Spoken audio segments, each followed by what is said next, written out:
For a long time, Jesus feeding the 5,000 was not among my favorite Bible stories, even though it's told no fewer than 6 times across the 4 Gospels. Matthew and Mark both include 2 versions of Jesus feeding a multitude. Clearly, it was significant for early Christian communities. But I've always struggled with how unrealistic it sounds. The crowds are en route from Galilee to Jerusalem for the Passover festival. Most of them must have taken that trip every year. Why would 5,000 people on an annual journey set out without enough food? But here they do. And then I feel a little bothered by Jesus. Maybe it's my Western capitalist vantage point, but why does Jesus think it's his responsibility to feed all those people when they have planned so poorly for their outing? Certainly they're not expecting him, the itinerant teacher, to feed them. It's not like he invited them to follow him across the sea and up the mountain and into the wilderness to hear him speak some more. On the contrary, Jesus was trying to get away from the crowd. Until now, he's been changing water into wine, he's been diffusing confrontations with Pharisees, engaging with Samaritans, healing the lame and the sick, non-stop teaching and healing everywhere he goes. He's trying to take a break at this point in John's gospel. But the people keep coming to him for more. They're hungry for more of his signs. Now they're also hungry for food.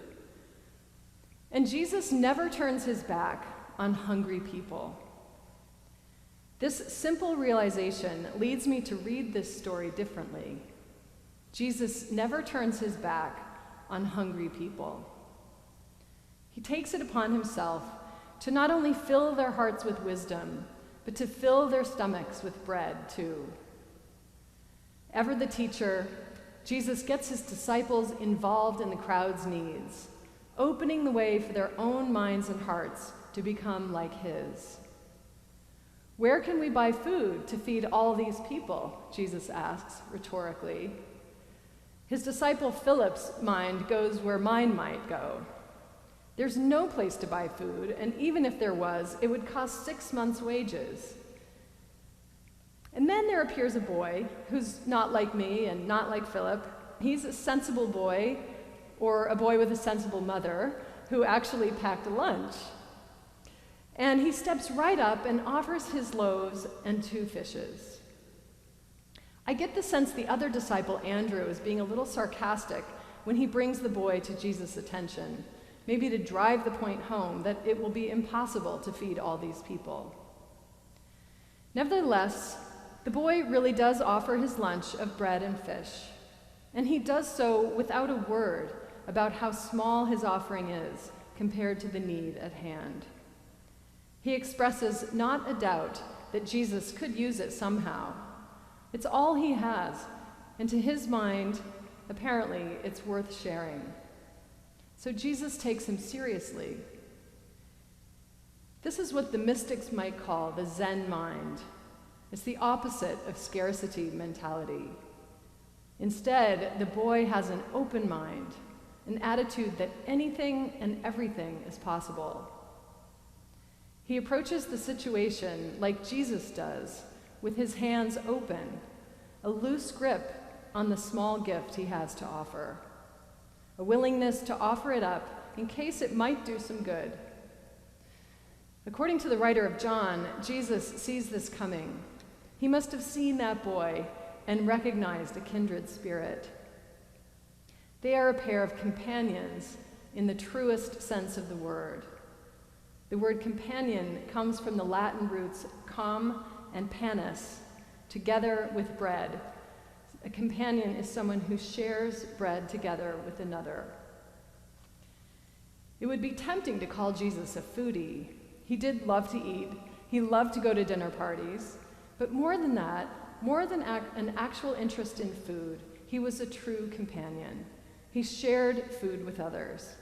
And his lasting command to his disciples was to do what he did. Take bread, bless it, give it to our friends, and whenever we do it to remember him. To literally remember, reconstitute, make present the life of Jesus wherever we are gathered. Bread is one of the oldest foods in the world. A small morsel discovered only 3 years ago in the Black Desert of Jordan is said to be more than 14,000 years old. People all over the world eat bread, and they always have. And eating food together has been the mark of civilization since the dawn of the hunter-gatherer. In an essay called The Anthropology of Table Manners, the critic Guy Davenport said that the beginning of civilization is marked by the concept of sharing food, in which simple idea, he says, we can see the inception of the family, the community, the state. Jesus chose bread and a shared meal, things so ordinary and so common to human life, perhaps on purpose, so that we might be prompted to remember him daily, or more than daily, every time we eat with others.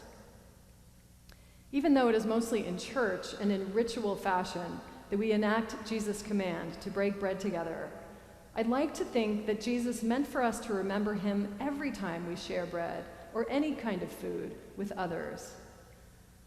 Our lives might look quite a bit different if we did remember Jesus every time we sat down to a meal with family and friends or coworkers. Today after church, I will baptize a baby in the courtyard, in keeping with our ongoing pandemic-era small baptisms. And the first promise in our liturgy for baptism is that we will continue in the apostles' teaching and fellowship, in the breaking of bread, and in the prayers. This is a line lifted straight out of the book of Acts, chapter 2, and it recalls the most basic practices of the early Christians. They gathered together, they ate together, they prayed together. And I've come to flesh out this promise when I'm preparing families for baptism by proposing that it implies something more than just finding a church and taking communion on Sundays. Instead, I believe that continuing in the teaching and fellowship and the breaking of bread together means to remember and embody the things that Jesus taught whenever we are at table together. That is, first and foremost, to love one another, to forgive one another, be patient with one another, give generously and work out our differences with one another, to be at peace with one another. In other words, to strive for harmony with families, friends, and co-workers in all of our relationships, so much so that there isn't anyone in our lives with whom we wouldn't sit down and break bread together. That is how Jesus lived. He dined at a Pharisee's table as readily as he did with his disciples. He fed Judas, even as Judas was on his way out the door to betray him. And Jesus fed this multitude. He fed them even though they were terrible planners and strangers, and even though it wasn't necessarily his responsibility to feed them. Jesus was present to everyone and anyone who hungered for bread or hungered for the sharing of bread. Jesus never turns his back on hungry people. Jesus used the table as the place that represented not just enough bread to go around, but enough love, healing, forgiveness, and companionship for anyone ready to receive them, and with plenty left over.